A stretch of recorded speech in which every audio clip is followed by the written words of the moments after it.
You're listening to Always Player One, a solo board gaming podcast.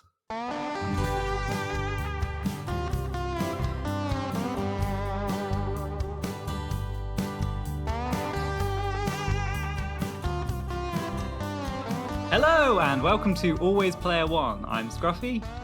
And I'm Norm, and today we're going to be talking about the Ming Voyages.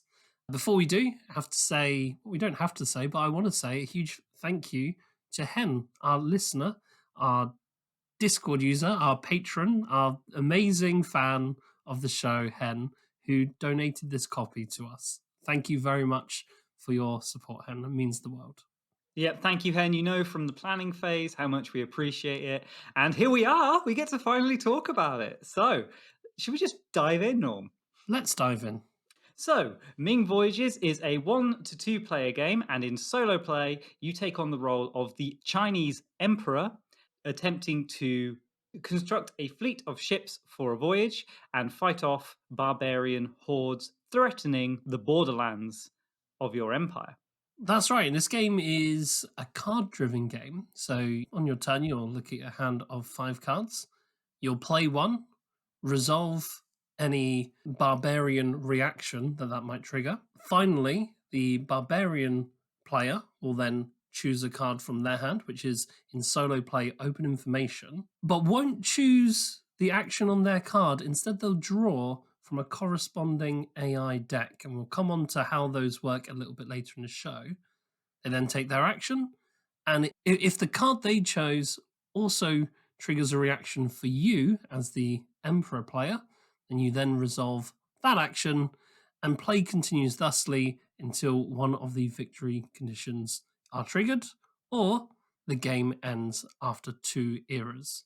So after each round, when both you and the barbarian AI have taken your turn, you actually switch hands as well, which is an interesting sort of twist. So you play from a hand of 5 cards, pass 4 over to the barbarian, who passes 3 back to you after playing their turn, and then you draw 2 cards back up to 5 cards.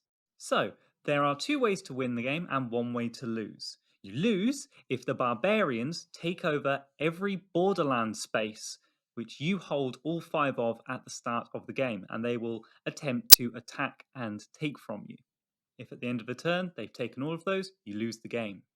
You win a major victory if you manage to send all your boats on voyages before that happens.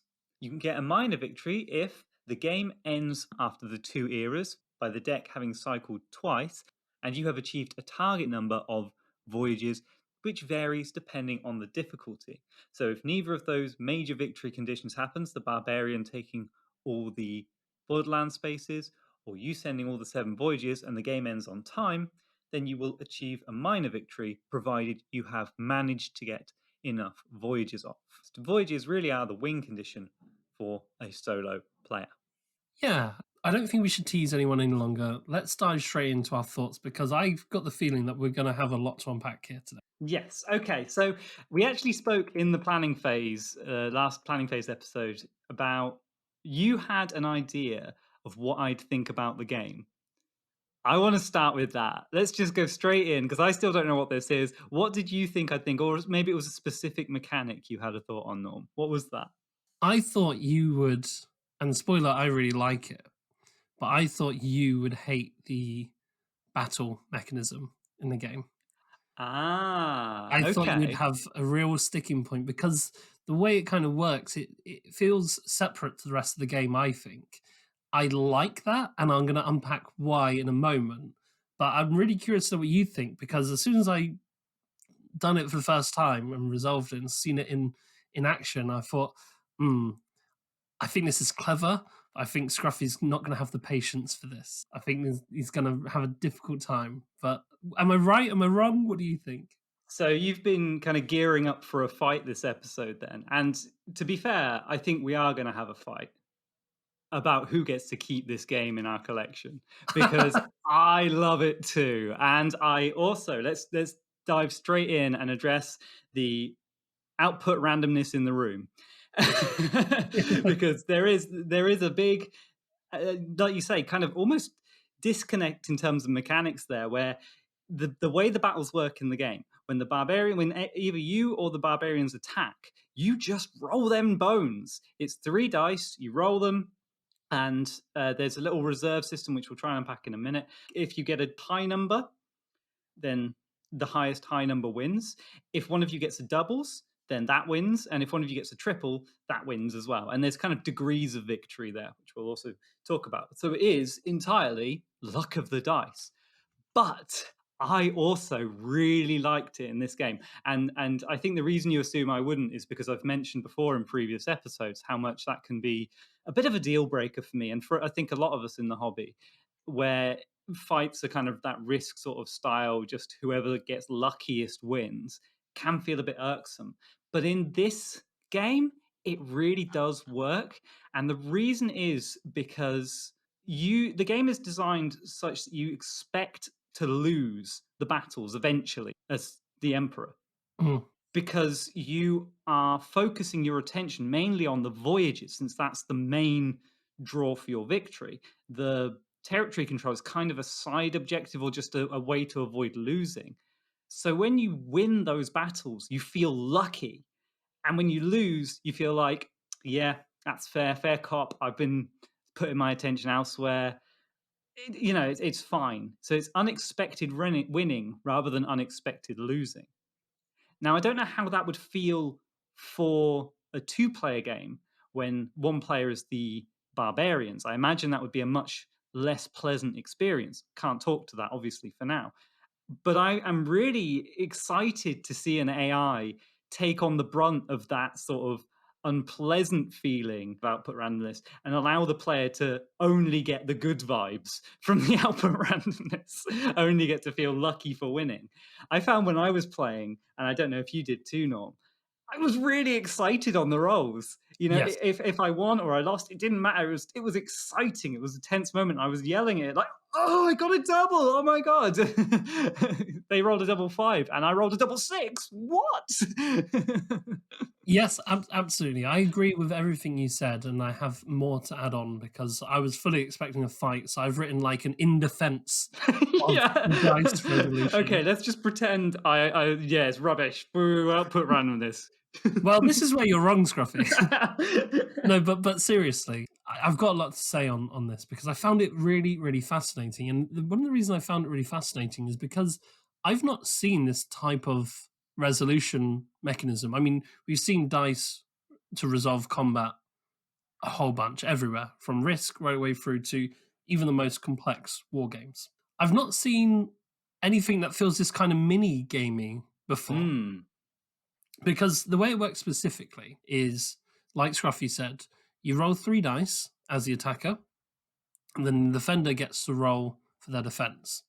So the results are a triple, a double, or a single. And it's pretty straightforward. If you get the same result as the AI, so let's say I'm attacking, the AI is defending, I've rolled a double and they've rolled a double. Whoever has the highest double will score a normal hit. You scored the same, but you have a result that's higher. If you have exactly the same result, it's a standoff, nothing happens. And if you have a double whilst they have a single, or if you have a treble whilst they have a double or a single, you score a devastating blow. And it's so interesting that there's multiple, it kind of tells a really nice story through one dice roll. Oh, I've scored a devastating blow. That means my one person takes out 2 of their units. Wow, how swingy is that? But also, how exciting is that? Mm-hmm. I really like that, and I thought to myself it would be so easy for them just to have said, well, when you attack, you roll dice equal to the amount of units you have, and 5s or 6s are hits. How many times have we seen that kind of mechanism? It'd have been so easy to tack that on, and nobody would have said anything. But they've gone to all this effort to create this wonderful little system which tells a neat little story. And I think the reason they've done it, for me at least, my 3 favorite things about the dice mechanisms are, one, that it tells a story, that you have those 3 different results that indicate how well you fought, and you have 2 different types of outcomes with the devastating blow or the normal blow. It feels so descriptive for what is essentially just rolling some dice. It invites this really nice ebb and flow instead of just the mechanical result. I don't know. I really appreciate the extra description. The second thing is, in most cases, one devastating blow will end a fight in just one roll.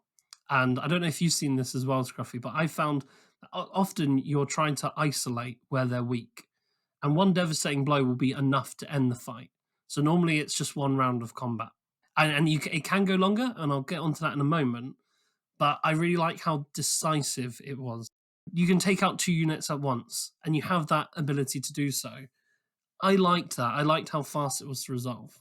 And more importantly, I said about how, oh, yes, it can go on longer sometimes. The only time it can really go on longer is if you choose to. So the game has this interesting mechanic where you can choose, instead of playing a card in your turn, you can reserve it. And each card has a number of command points on it. And command points can be used as actions, or when you reserve the card, they can be used as rerolls. So when you're going for a longer fight or a more important fight that requires extra rerolls, that's player driven. So you've chosen when to roll those dice a lot. It's not laborious. It's something that you have agency over. And I thought that was really neat. I don't know if you thought the same thing, Scruffy. Yeah, the reserving cards side of it makes things really interesting, and it's important to say the AI reserves cards too. So occasionally they'll get rerolls, and they'll always shoot for doubles.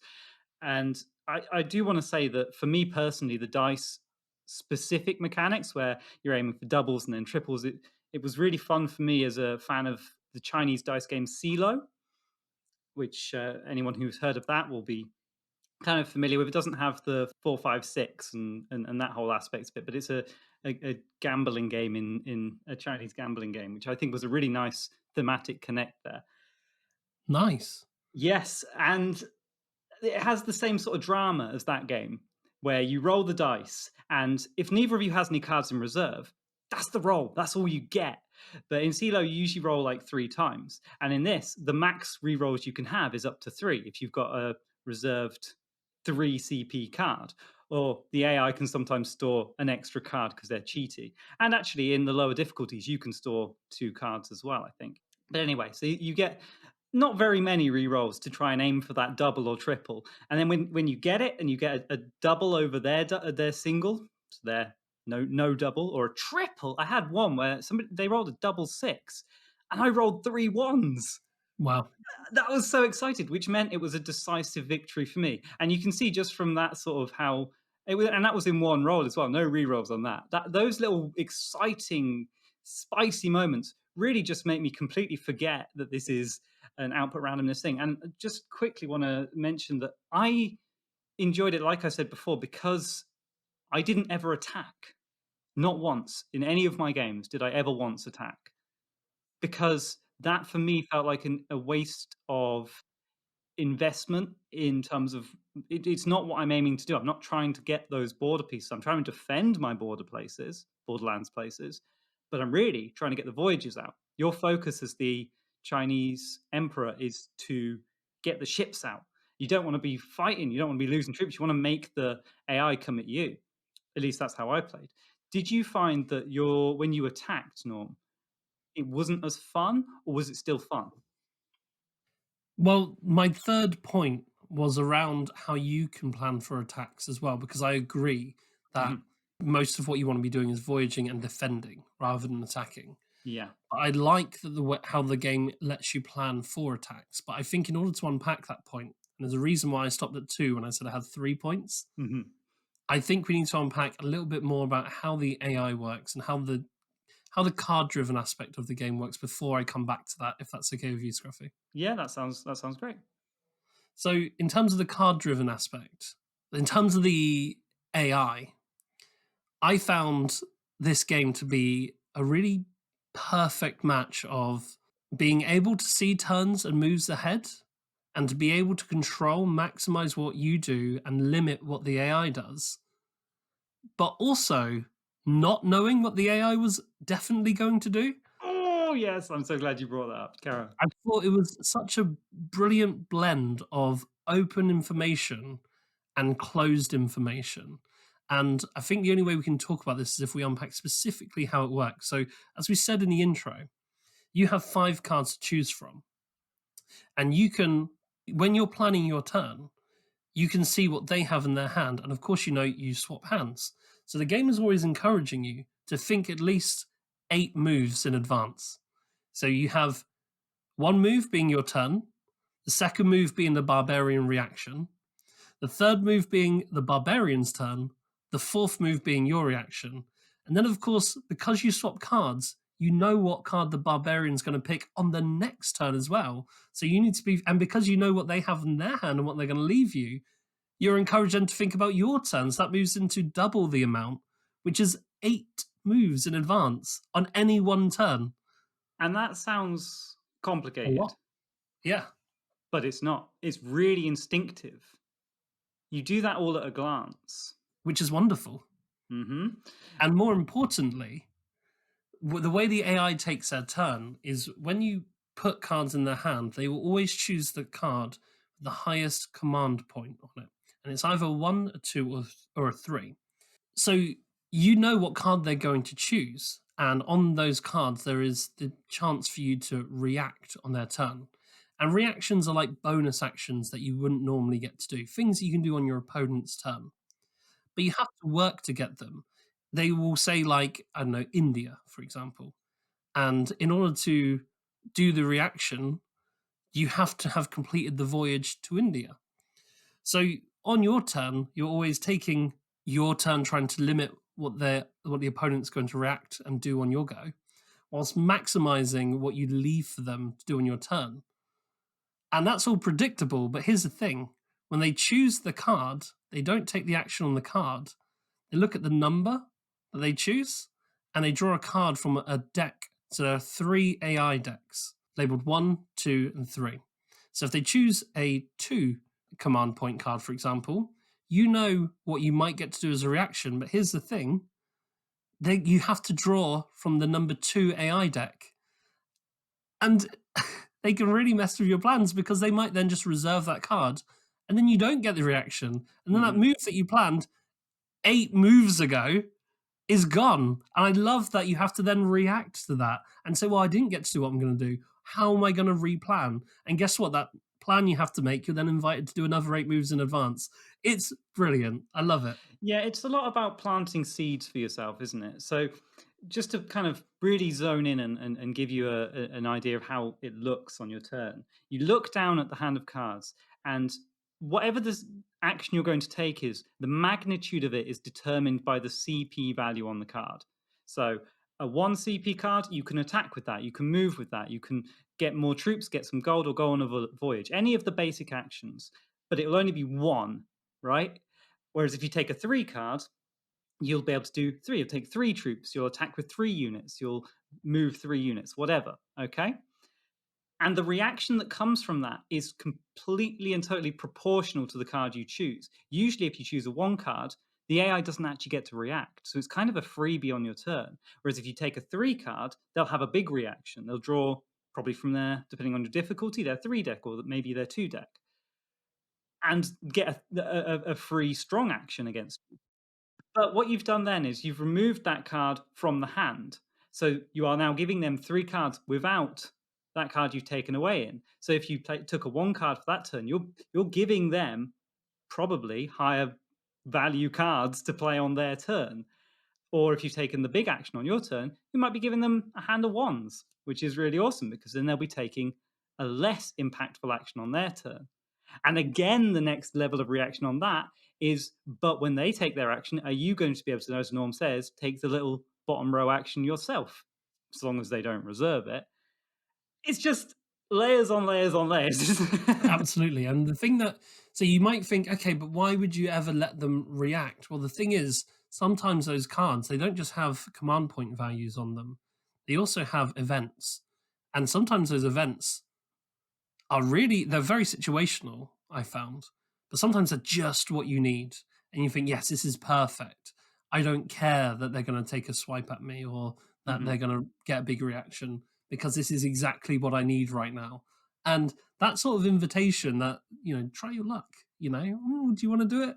And what's even better is, like Scruffy said, that means you then leave them with less impactful things on their turn, or maybe even the perfect two command point card that's going to let you do the reaction that lets you try a free voyage, for example, which is massive. It's brilliant. Yeah, I was really keen to try and look up a bit of game theory around this. I went onto Google and searched, is there a word, is there a term for that sort of bargain which happens in, especially in solo play, where the magnitude of your action is going to provoke an equal reaction from your opponent, but the specifics are a bit blurry. And the reason is because, like Norm says, the decks they use, they will have the sort of basic actions on them, but you don't know which one they're going to do. Are they going to attack? Are they going to move? So you don't know the specifics, but you do know the scale to which they'll react. And it's an interesting thing. I couldn't find a term, so I've kind of made up my own term. I'm calling it the gamer's bargain, where on your turn, the more you take, the more powerful action you take, the more it will cost you, but in a mysterious way, where the scale of the outcome is predictable, but the specifics are vague. And it's all about trying to find that sweet spot in this game Yeah. because the specifics matter. And so whilst you know that the scale, whilst you know that, okay, if I take this 3 card now, they're going to pull up a 3 card from their deck and they might attack 3 or move 3.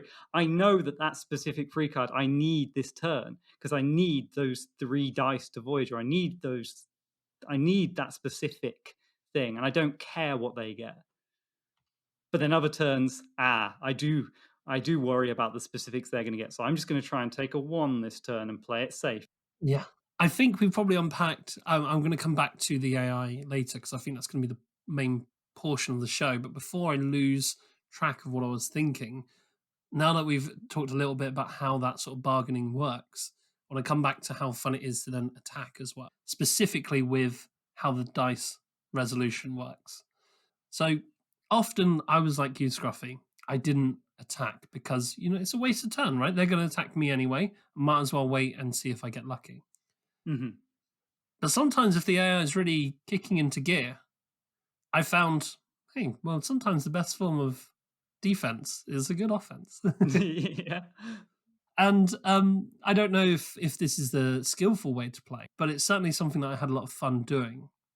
In a lot of games like this, where the amount of units you require matter, I'm thinking like War of the Ring, for example. A lot of planning to attack is randomly having a card in your hand that is situationally good, and then building up a lot of units and moving in when you have more units than your opponent. Yeah. And that's kind of it, right? You build up the most amount of units you can, and then because it's based off how many units you have, that's how long the fight goes on for. Mm-hmm. That controls if you win or lose. That's really your only strategy. Yeah. This game is much smaller than something like War of the Ring, for example. It's much simpler, but it has more ways to plan your attack because the dice resolution has the ability for unpredictable swinging outcomes. Oh, yeah. So I found that I've done on several occasions walked into a fight and chosen to fight with just one unit Mm-hmm. against two. That's specifically the fight I'd want to take as well. 1 Yes, versus 2 favors you, right? especially if you notice the AI, and this is why I wanted to talk about how the AI works. So you notice the AI hasn't reserved a card, so they've got no rerolls. I need to claim this land back. Okay, but this is how beautifully all the mechanics align together. And this is what I was talking about with that lovely planning. I've got a hand of cards. I don't want to use this 3 card, because I don't want to have them to have a reaction. And I want them to specifically use this 2 card on their turn because I will get the lovely reaction from that. So the best way to then minimize what the AI does in your turn is just to reserve that 3 card. I've reserved the 3 card because I didn't play it. They don't get a reaction. Now they're going to give me the reaction I want on their turn. And then on my next turn, I'm going to use a 1 CP card. So again, they get no reaction. Move in with my 1 attack. And I've now got 4 rolls, 1 roll and 3 rerolls to try and deal a devastating or a decisive blow. That really favors me with my 1 person. And I thought, how lovely is that? That I don't have to just build the biggest army. I can just have the most skillful men in the fight. I can just my lone paladin can slay those Mm. 9 people that we were talking about in the Mage Knight episode. The thing that makes output randomness fun, and it's not that it's just output random. It's that I can plan all these wonderful things. I can maximize my turn, minimize theirs, plan their next turn for them, and then deal my decisive blow with my one person and feel really, really smart about how I've gone about that. And I thought that was just lovely. And that's one of the reasons why the dice resolution just works perfectly for this game because it really interacts with the card play and the way the AI works just perfectly. Oh, I couldn't agree more. And what you said there was absolutely quintessentially the game, that you are trying on your turn to direct things and manipulate things, pull different threads, and just the specifics, like you were talking about there, are where the magic happens. And whilst the scale is predetermined, the specifics about what specific moves you take and the order you take them and the combinations that they invoke, that's where the beauty of the game is. I agree. I agree with that, and I think that's a real joy of the game. Is as I said before, it's a real. If you're a strategist, this is a game for you. But if you're not a strategist, this is also still a game for you because there's that Mm. level of sort of tactical play, that sort of what's optimal for me right now, based on what the AI has just done that I didn't predict. But because you're invited to think so many moves ahead, there's still that really lovely it engages your brain on that sort of strategic level as well, which I found really, really fascinating. And for me as well, the thing that I really got on board with the Coin Tribes Revolt when we covered that game were the areas where you could force things onto your opponent, where I could take this move to do 2 actions, which means that they can only do 1 action. Hmm. I'm forcing that move, and I think that forcing is a term chess players use when Hmm. you something you do on your turn can dictate what a player has to do. It's really hard, I would imagine, in a two-player game to be able to plan at all what the barbarian player or what the other player is going to pick to give you a reaction. But in an AI game, you can force that on them. You know they have to pick the card with the highest command point. So you can really, on your turn, plan to voyage on this turn, knowing that in 2 turns later, when the barbarian has his hand of cards, they're going to have to pick the card you left them with, which will get you reaction onto the thing you've already invested in earlier in the game. It's so smart and clever, and we're making this sound like a really complex game. The Ming Voyages, and I can't believe we haven't said this yet, is a tiny game. Oh It yeah. it's like the size of my hand. The box is like the size of my hand, and on top of that, it plays in. Scruffy's holding up the box now to his hand. It's literally the size of your hand, right? Yep. And the board is really tiny, and the components are small. The dice are tiny as well, Hmm. and it takes about what 40 minutes to play in total. Yeah, I timed my last game. It was about half hour. It's really nothing, but in that small package, you have a lot to think about. And in these kind of deep small games that we've been covering, we've covered a lot of small box games. I think this is the deepest of all of them that we've covered, and I think it's my favorite of all of them that we covered as well. Yeah, it's incredibly elegant, and like you say, the sort of deterministic play there, where you're sort of forcing the AI's hand, is really fun. And I just want to go a bit deeper into the AI and the way their decks work specifically, because their decks aren't that big either. And this No, again goes to this elegance thing, which is wonderful because you get an idea of what they might do, and specifically, they are by design able to develop their pieces on the board to a position of power and then act on that power. They definitely. don't just act randomly. So there are a set number of units in the supply that they can get on the board. Once they're all out, if you were to draw an amass card, which would put more units out, for example, you discard it and draw another card. Brilliant. So you do that. Maybe they'll try and put a settlement out on the board. Oh, are they all out too? draw another card. Okay, they're going to reserve a card. They've already got 2 reserved. No, can't reserve anymore. And you see what's happening here is they're going to keep going through that deck until they can take a move. So as they amass power on the board and as they move their pieces into place on the board, they get to a point where they actually can't do that anymore. They can't do any preparation, and an attack's coming. Yeah. You Yeah. know they're going to do something momentous soon, and you can't predict it 100% very easily unless you're counting the cards necessarily. And they shuffle through so quickly that you might be able to predict like 1 or 2 turns, and then it's all shuffled again. And worth saying as well, they will always on their turn take 2 actions unless they take a 1 CP card, because they'll take a 3 or a 2 CP card and then a 1. So they'll always take 2 actions. You can't ever really predict unless you're counting 2 decks at once and they both happen to run out at the same time. It's very hard to predict what they're going to do. I certainly didn't try to do it. Did you? No, no, no, no, no. Absolutely. But that was one thing I wanted to bring up as well, and I'm so glad you did, Scruffy. They don't just do moves that are competitive; they do moves that are competitive at the right time. They don't just take they don't just like amass points like we were talking about Lost Ruins of Arnak last episode. You talked about how sometimes it felt like they made the right move at the right time, but that is Mhm. pure chance. That is pure chance. There's no clever mechanic to make sure that they do the competitive move at the right time. In this game, it is different. It is Mm. very easy for them to get all their settlements on the board. It's very easy for them to get all their armies on the board. And once they have those things in place, it is more likely, in fact, almost inevitable, that they then start wanting to move those units into favorable positions or just outright attack you. And you can see it coming. And it feels like you're playing against a force which is intelligent.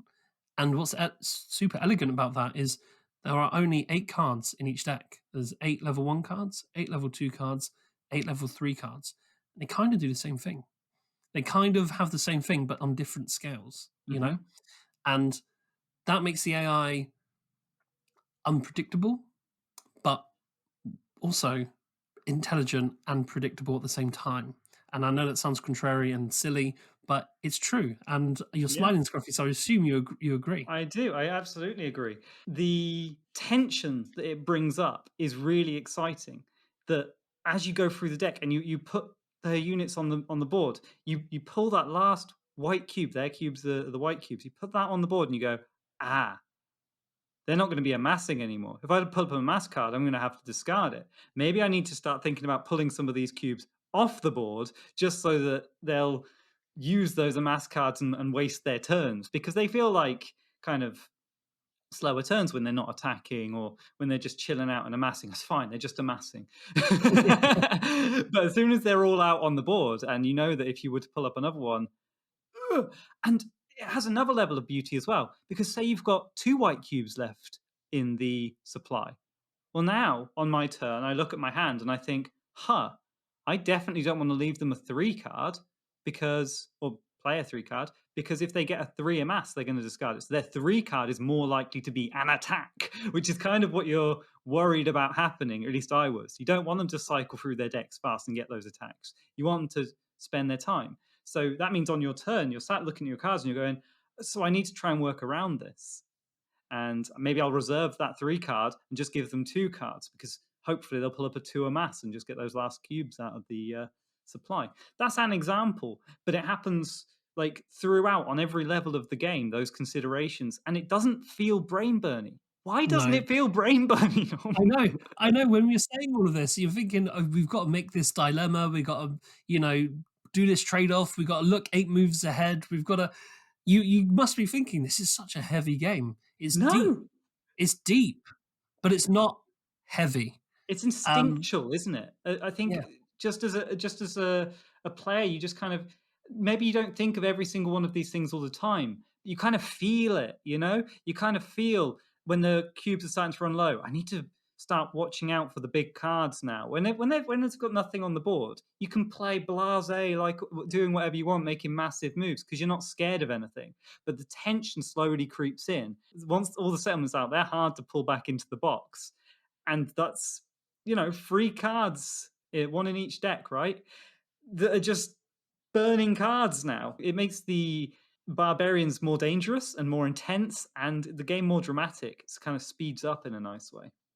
And if we're talking about the arc of the game and the sort of drama that incurs naturally as the game ramps up, there are two mechanics that specifically are designed to ramp up tension as the game goes on and towards the end game. One is the difficulty setting. If you're playing on anything apart from a brutal setting, once you've made 4 of your 7 voyages, the difficulty will then increase.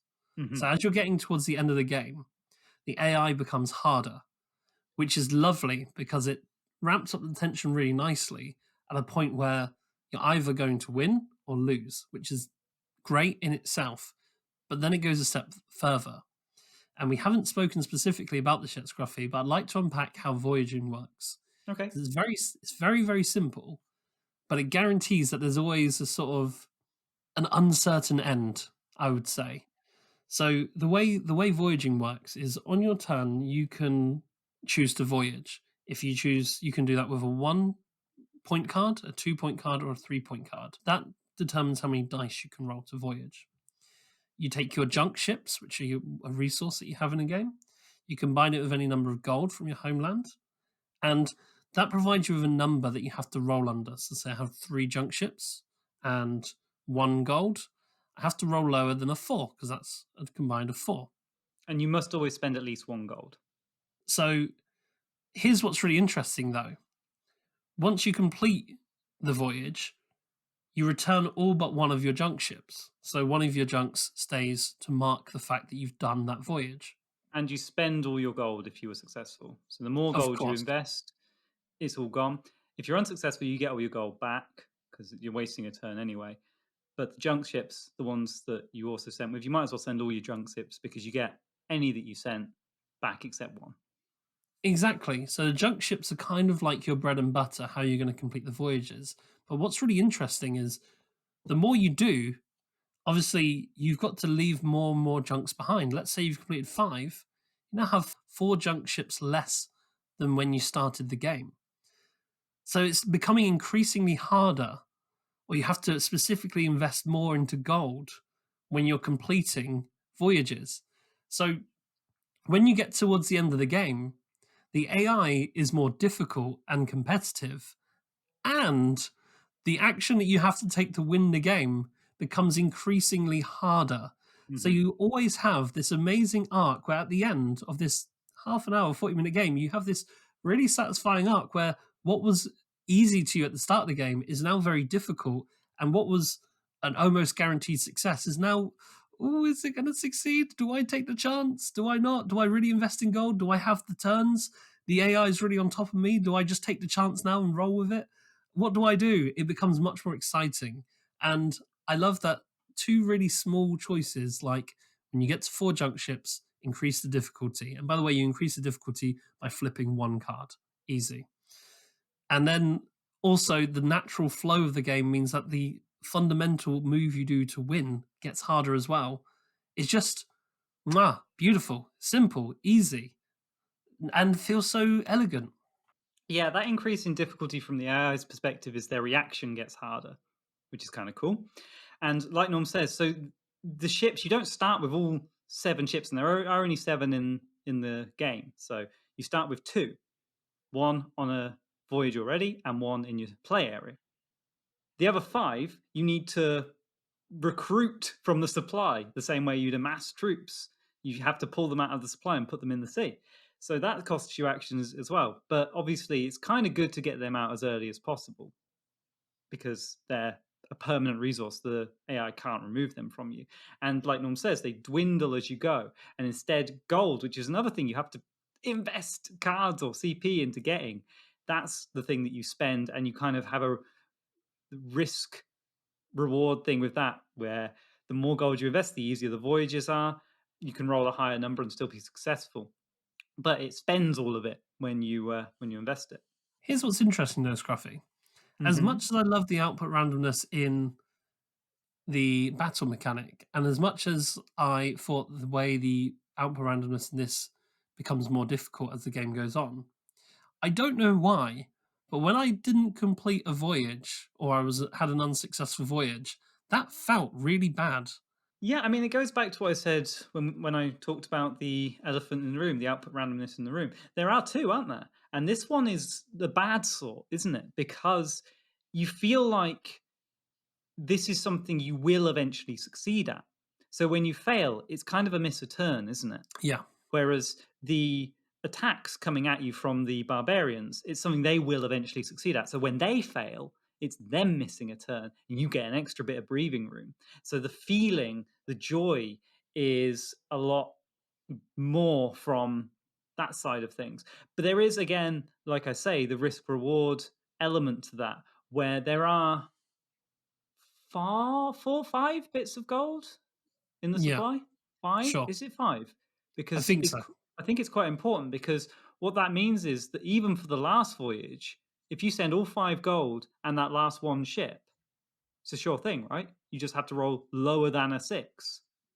So you kind of always have yourself to blame, because you could have spent more gold or amassed more gold and then spent more gold in your voyage to make it a sure thing, but you took the chance to risk it. So for me, whilst it didn't feel nice to fail at the voyages when I did, I kind of felt like, well, it's my fault.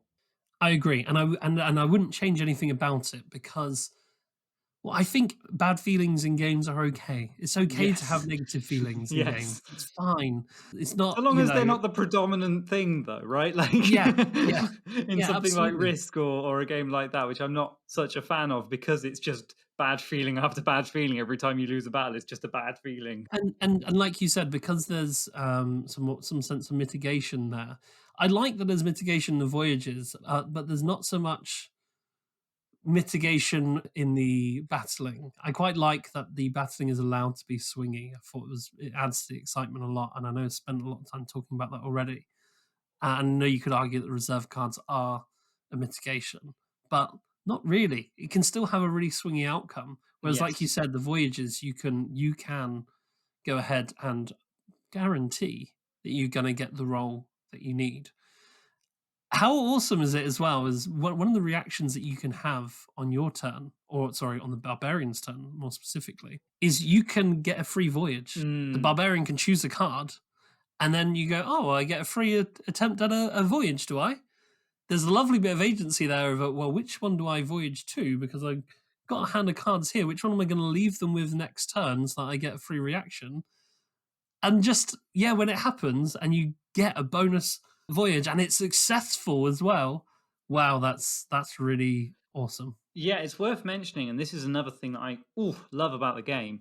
Each of the locations that you voyage to unlocks a different power almost, because the cards that you react to, like Norm said, you might have a reaction for India. The India reactions are universally the same. The only thing that changes is the scale again.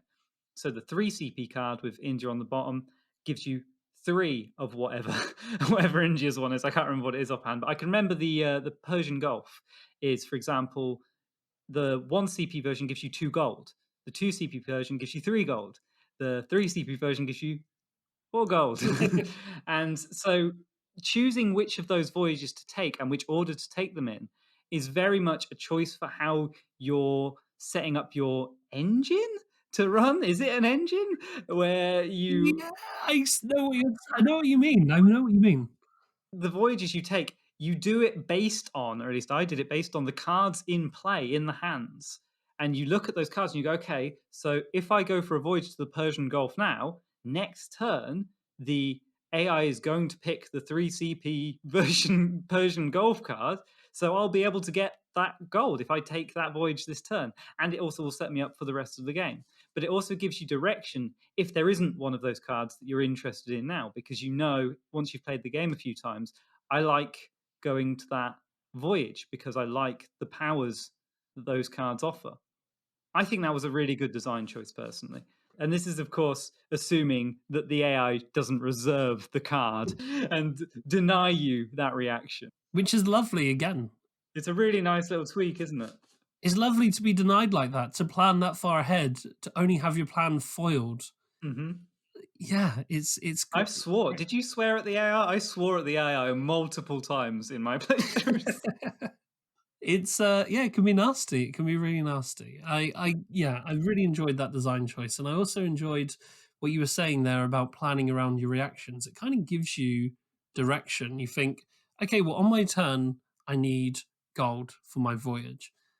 Oh, but I could get gold if I leave this card in hand for the AI. And it all goes back to what I was saying at the start of the turn.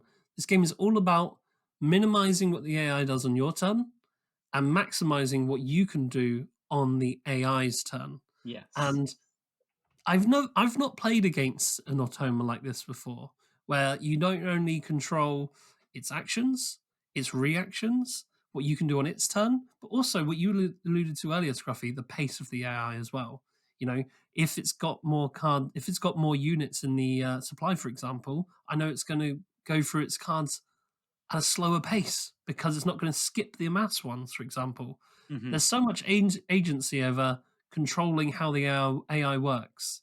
It's brilliant, but at the same time, because it draws blindly from an AI deck, you don't know perfectly what it's going to do, and it just yeah, what you were saying earlier, the specifics matter, but you don't know them. You do know the scale, and that's just yeah. I'm Yeah. rambling now because I've run out of nice things to say because it's just so good. Yeah, 100%. Like, it is that gamer's bargain thing I mentioned earlier, that the best AIs for me are ones where you get some say in what they do, and also the magnitude of what they do, the sort of push back that the AI gives you. The best AI games with an AI in for me are ones where you, as the player, have a bit of agency over that. And that is kind of the gamer's bargain in a nutshell for me. I'm going to coin that phrase. I'm going to make that stick. And to unpack that further, on your turn, taking a weaker action, this kind of goes back to what I was saying before. It provokes less of a reaction from the AI, but that does remove the low CP cards from their hand for future turns.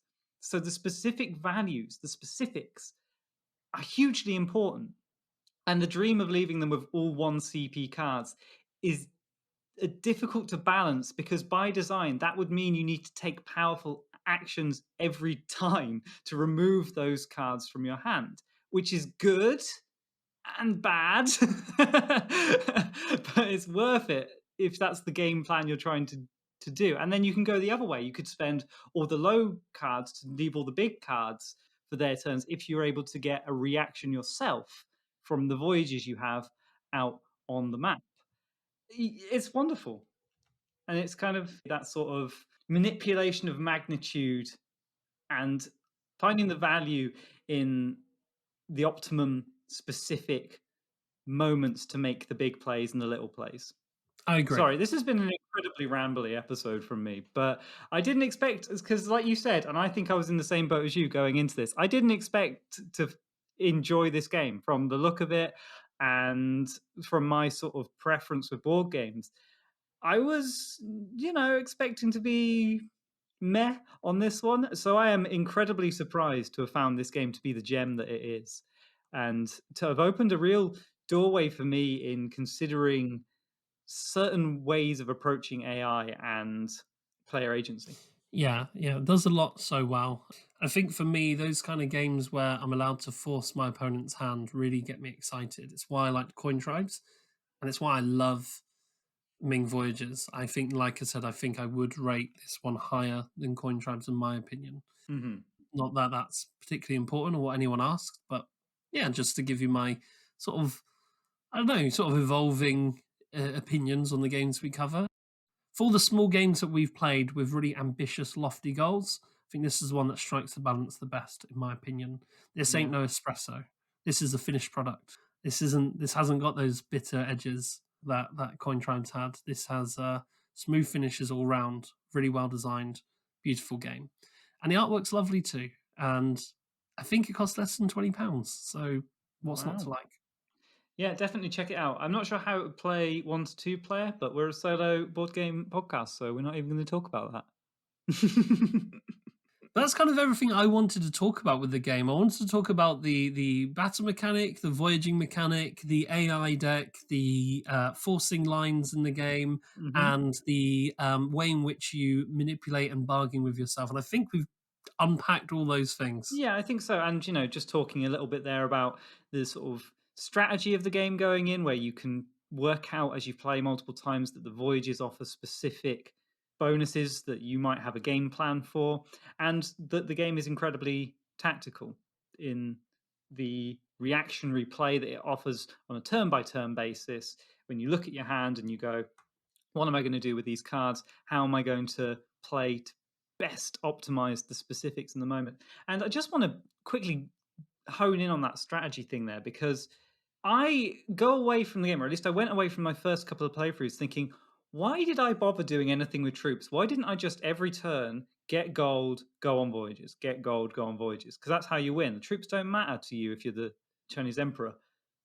But then every game I was drawn into the border conflicts, and I kind of love the way it did that and the magic way it draws you into those things, because you'll suddenly see a move that you go, oh, I definitely need to reserve a card at this point because whatever reason, or oh wow, there's an open borderland space there, I definitely need to amass a troop and move it in there, because that would just be so much Or value. leave it blank because a lot of your reactions that you get are around like moving the enemy's troops. So leaving a borderland blank and vulnerable, quote unquote vulnerable, having that buffer room is quite nice because it means that if they move in, if you get the right reaction, you can just move them right back Yeah. without having to battle. That's really nice. And actually, that was something that Hen pointed out to me. We were talking about the game after I Hmm. played, and they were saying, "Oh yeah, I like to play with a little bit of blank space on the board." And I thought, "What are you talking about?" Oh, that's so clever. Yeah, yeah. Yeah, I mean, it depends where you voyage, because certain voyages require that you have your borderland, you have a controlled one next to their borderland to be able to move them back.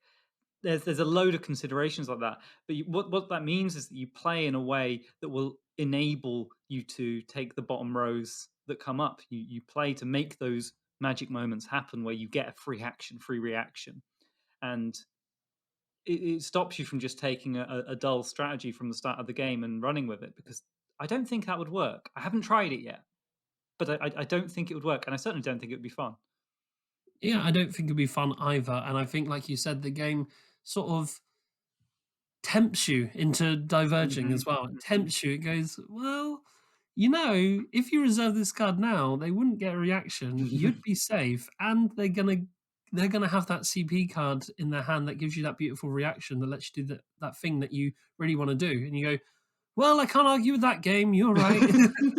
Yeah, it's that what you just said. 100%. That's exactly the game.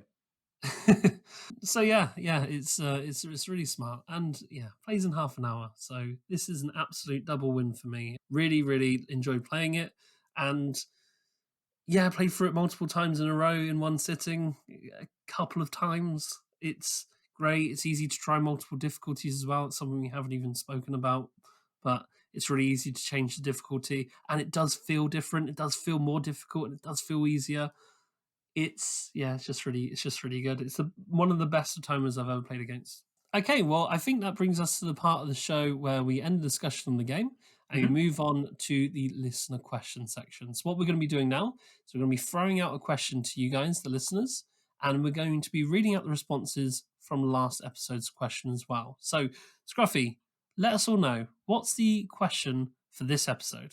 So the question for this episode is: what is your favorite battle resolution mechanic in a game? I'm personally very interested to see this, because I think battle comes up in a lot of games and it's handled really, really differently, isn't it? And I really do think that Ming Voyages, for me, is giving a lot of games a run for their money. Yeah, really struggling to. I'm not very good at rating games in my head, but I'm struggling to think of one I've enjoyed as much as this, that has made me feel as much as Ming Voyages did. Made me stand up from the table and yell out and feel excited at Yeah. the output randomness, but not feel bored that it's just rolling the dice and oh, it's just luck, isn't it? No skill involved at all. And maybe it gets away with it because it's a shorter game, but yeah. So the question, sorry, the question is, what is your favorite battle mechanic in a game? Yeah, how do you resolve the conflict? Who wins? Who loses? I'm specifically interested in battle mechanisms where some kind of output randomness is involved as well. Mm, I mean, mm, it doesn't have to be if you've got a really great example, but like Coin Tribes, for example, was 100% deterministic combat, which yeah. absolutely has its place. You know, our favorite solo game, Mage Knight, is all deterministic combat. But I think there's a really interesting design space here for output random combat resolution that still feels nice and interesting and exciting. And you're right, Scruffy, this game nails it. I want to know what other games nail it and why. What do they do that is specifically different to just the most amount of units, roll the dice equal to the units, and they hit on sixes or they hit on fives or whatever it is. Yes. So let's turn our attention to the question from last episode. The question was, what is an example of a game that innovates on an established mechanic? Yes, the last time we were looking for, we were talking about obviously Lost Ruins of Arnak, which innovates on three really standard mechanisms, really worker placement, deck building, resource management. Innovates in a way that makes them all feel unique, like I was playing for the first time, or at least not playing for the first time, but more I felt like I was playing something that was different. So yeah, we wanted to know what some other good examples of that were. Yeah, so the first response we had was from Frogster, who says, what about Paladins of the West Kingdom with its choose one, semi delay another, and discard or postpone the last? It's actually one of my favorite Euros to play solo. Haven't played it in a while solo, but the AI is tough and feels annoyingly human. Yeah, I think I've not played any of the games in this series. It's so popular, you know, the Paladins of the West Kingdom, Architects of the West Kingdom, Boy Scouts in the West Kingdom, yeah, Surfing USA in the West Kingdom. Yeah, I've not played any of these games, but I know people absolutely love them. And I think that's quite, you know, even just in that little sentence they said, you know, choose one, semi-delay another, and discard or postpone the other. I'm assuming they're talking about workers. You know, choose one worker to play, one to postpone, and one to. I think that's quite an interesting innovation, and yeah, I'd be keen to give it a go, for sure. So yeah, it's a card-based system where you choose one card, put one on the bottom of the deck, put one on top of the deck. I think, if I remember rightly, and obviously that's kind of a unique way of doing action selection because you're sort of determining, and like you say, it's the kind of forcing line there where you're determining what's coming up later, what's coming up way later, what's happening for you now.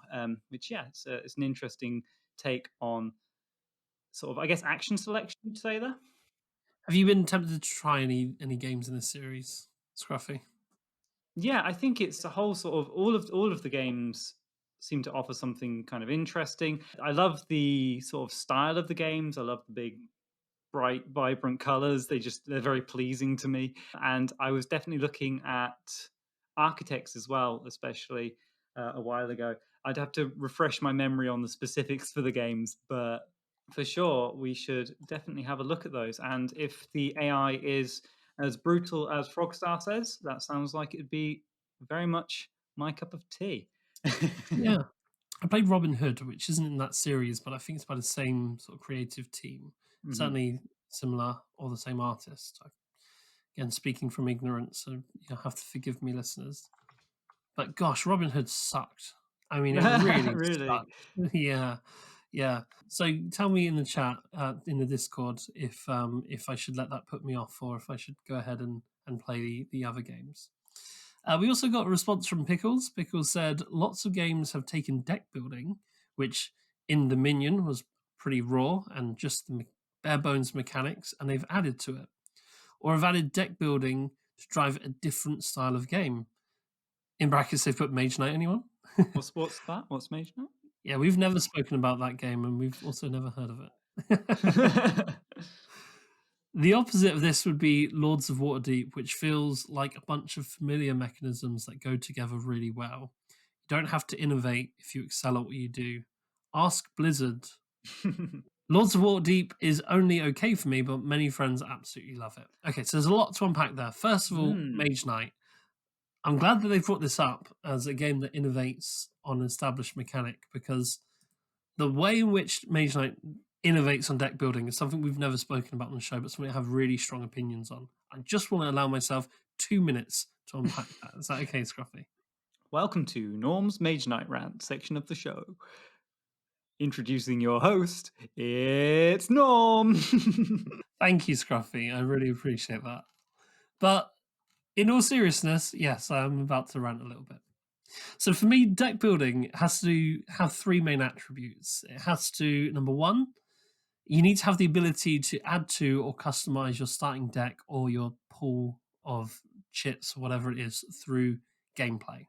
So the actions you take during the game can affect what goes into your pool or your deck, not prior to the game, like a collectible card game like Magic or Marvel Champions or whatever.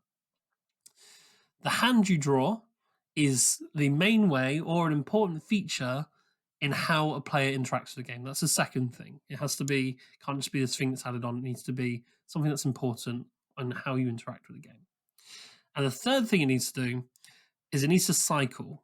So this is really, really important. So you must have to cycle all the way through your deck to shuffle again and draw the same chit twice or the same card twice. This is why I think something like Orleans, although it shares a lot of similar concepts with deck building, I wouldn't call it a deck building game. Whereas another bag building game like Puzzle Strike, I would call a deck builder, because it does all three of those things for me. And that's a separate conversation. You can kill me in Discord for that later, everyone. Don't worry. Mage Knight, if you look at these three attributes, customization of your deck, interacting with the gameplay through your cards, and cycling through your deck, they don't all just feature in Mage Knight. They're actually the whole game. If you take away the cycling of your deck, you take away the day and night rounds. You take away the rounds. If you take away the cards, you literally can't make a move. It's the only thing you can do at the start of the game is play cards. If you take away the customization, you've taken away the leveling up. You've taken away how the game works. If you take all those things away, the deck building aspect, you're left with nothing. So Mage Knight to me is, first of all, a deck building game. But secondly, the way it innovates on all three of those things, the way you add cards to your deck through gameplay, you don't just have an economy card like you do in other games. You have to actually plan to take a mage tower to get a spell. You actually have to plan to level up or to interact and with a monastery to get an advanced action. You actually have to play the game to add to your deck. And when you get to the end of your cycle, that's all you're going to do in the round. Now the whole rules of the game are going to change, because you're about to enter a different phase, a night phase, and the way you interact with the game changes. Oh, Mage Knight is so clever in the way it innovates in deck building. It's ridiculous. And you can all hate me for this, but people who say it's not a deck building game are just fundamentally wrong. It clearly is. And yeah, rant over. Yeah, I'll agree. I don't want to, although I'm not sure I agree that Orleans is not a deck builder. But let's breeze past that. But yeah, so thank you for bringing that up, Pickles, because yeah, you've invited me to rant. Yeah, that Mage Knight does does have a lot of really interesting, innovative mechanisms on a standard deck builder, as do many of the others. Aeon's End with the lack of shuffling, Great Western Trail where you don't play your whole hand, Lost Ruins of Arnak, which we spoke about last episode. There are plenty of really interesting ones. As for Lords of Waterdeep, I'm right there with you, Pickles. I won't play that game. I think it sucks. Yeah, I think the deck building kind of conversation there, that I much prefer deck builders that don't have a kind of, almost, it feels like a separate, like you said, economy system, where it's kind of outside of the rest of the game. Like you're collecting your gold, it almost inhibits you from doing the playing of the game. It's like you're playing the market and then you do that so that you can then later play the game. It's weird, isn't it? Whereas, like you say, in Mage Knight, there isn't any gold for buying cards. You have to invest your efforts in doing combat and taking places, and spending influence on specific interactions within the game, which is really cool. I think games that have less innovation on familiar mechanics like Waterdeep with its worker placement tend to, in my mind, have a much more broad appeal. And I don't really know why that is. I wonder if innovations on mechanics is kind of a barrier to understanding a game or learning a game, or maybe even enjoying a game for some people. That would be an interesting topic to explore more, whether this sort of innovating on mechanics is reserved for those of us who've played lots of board games, because it's a bit fiddly and complicated for people who want something generic or simple. And maybe you need to go through those kind of hazing games. People call them gateway games, don't they? I'm not sure about that term personally. I think it's a bit muddied and confusing, but maybe you need to come into contact with those mechanics in a fairly pure form where you have a deck builder that allows you to spend money to be able to understand a deck builder that innovates on that, like Mage Knight. Yeah, perhaps there's something in that, Scruffy. It's like learning a whole nother language, isn't it? Learning board games. Yeah, perhaps there is something in that. Perhaps if I said to somebody, this is really interesting because it's a worker placement game, but it has this really unique twist on worker placement. And they said, well, what's your worker placement in the first place? You Mm. kind of, well, actually, that's a really good point. I remember trying to teach someone Star Realms, which to my mind is a fairly simple deck builder, and they could not get their head around the idea of shuffling the discard to form a new deck. And where do I? They play their cards and then put them back on top of the deck. It was an alien concept to them, and it surprised me how many different ways there were to make a mistake with that, because it's something I consider so rote and simple because I'm so immersed in the hobby. It's fascinating. Okay, what's the next response we had, Scruffy? The next response is from Rumpel Frumpkins, who says, bit out of left field here, and not single player. Boo. But but the card game Gin really honed and nearly perfected the rummy mechanic. The push and pull of whether to knock in the round or try to go big and make Gin is quite tense. Is it worth it to keep your high cards for a meld, or are they too much of a liability? Is your opponent just biding their time and waiting to undercut your knock? It's great and takes approximately 2 minutes to teach. Well, that's interesting. I don't think I've played Gin. I've played Rummy, but I don't think I've played just Gin. I think I've played a kind of weird Japanese variant with cards as a mini game in, in a JRPG actually called Sukuden. Well, that was the JRPG. I can't remember what the name of the the card game was, but yeah, that does sound like it would be something I'd be very interested in learning. Gin, have you played Gin? No, I haven't. I'm not. I don't really know the classic card games super well, if I'm entirely honest. Ah, But no, I haven't played Gin. That does sound really interesting, and it's nice that we got a non-hobby board game example. It's nice that we got a yes. classic example. I love card games, and I've always loved card games since I was very young. And as a kid, I thought I'd played all the card games because nobody could ever teach me a new game. But even as an adult now, learning I haven't played Gin, that's quite an oversight, isn't it? So I'll have to pick that one up. Thank you for the suggestion there, Rumpel Frumpkins. The next one we had was from Stop Somewhere Eric, of course, host of the Stop Somewhere podcast, which everybody should check out. Woo! They said, also not a solo game, but I'm thinking of Fox in the Forest, which took the trick taking game of the classic card game Bridge and innovated on it with cards that have special abilities that change how a trick is taken, as well as a win condition that makes you balance out how many tricks you win so that you don't lose it all. That's really interesting. I think trick taking is something that's been innovated on a lot in the Yes. hobby side of things. I used to think that I hated trick taking games. In fact, I remember one time I was around a friend's house and they really wanted to play this trick taking game with me. And I was like refusing. I refuse. You guys can play. I won't play it. I'm not interested. This was before I had my say yes to more games hat on. This is before Always Player One has, as a process, has made me more open to new experiences.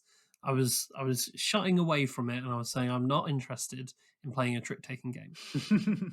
The game they asked me to play was called Joroku, and in the end, I reluctantly said yes.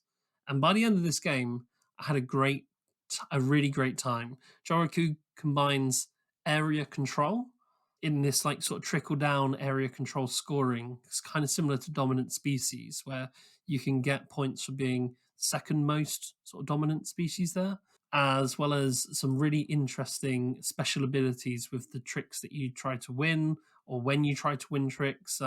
It's a really, really clever game, and I liked it a lot. Again, it's not solo, but yeah, I was convinced I didn't like trick taking. That game changed my mind. It made me think, yeah, actually, just like any game mechanic, it's not the mechanic that's the fault, it's the delivery. Yeah, and Fox in the Forest is a beautiful looking game. I've not played it, but I've seen it and it looks beautiful. For my mind, trick taking is a mechanic that it was my favorite game as a kid.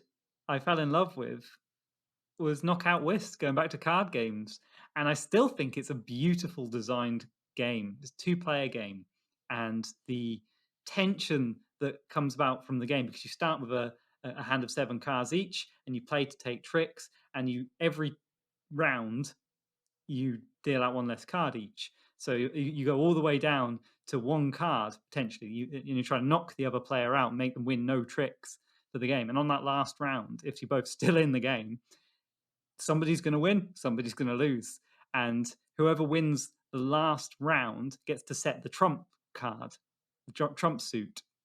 It's wonderful. It's so neat and so elegant. As a kid, I was fascinated by it. I found it to be a really fun game, and I think it's an innovation, I'd say, on a trick taking game. Even though it is a classic card game, you could say it's a defining game for trick taking. But it felt like just that little change in the sort of dealing out the cards, the way the round structure worked, the meta game. It really gave it a whole new life, drama, tension for me as a kid that I fell in love with. Excellent. So the last response we have here is from Sopwith, who says, to pick up the classic game mechanics, the classic Patience or Solitaire card game has been built on in interesting ways in SOS Titanic, and also kind of used for the stock market in the 1862 solo variant. I didn't know it was used there. Not something I'm aware of, SOS Titanic. I feel like there's a lot of these games I'm not aware of. Have you heard of that? And I'm sure you've heard of the 1862 implementation of Solitaire. Yeah, I haven't heard anyone describe it as an implementation of Solitaire or Patience before. But when that comparison was made, I thought, what's that meme from that Marvel show that I don't watch? He's out of line, but he's right. He is. He's out of line, but he's right. It is basically the same thing. So in 1862, this, you know how 1862 works. We played it together, but in the solo mode, the way you purchase shares is turned into this kind of mini game where you shuffle all the 10% shares and you put them into separate piles, but you can only purchase a share from the top of the pile. So what's interesting about that is you have the option to buy a share, or if there are shares stacked on top of each other of the same type, you can purchase multiple. So you can either buy a share, burn a share, which will close a company and mean that where that company's home location is on the board is permanently closed for the rest of the game and can't be used or built on. Or you can move a share to an area that will unlock greater potential. So there is that kind of solitaire mechanic where you're trying to match suits, but you're not. You're matching 10% shares in train companies in the eastern counties of the United Kingdom.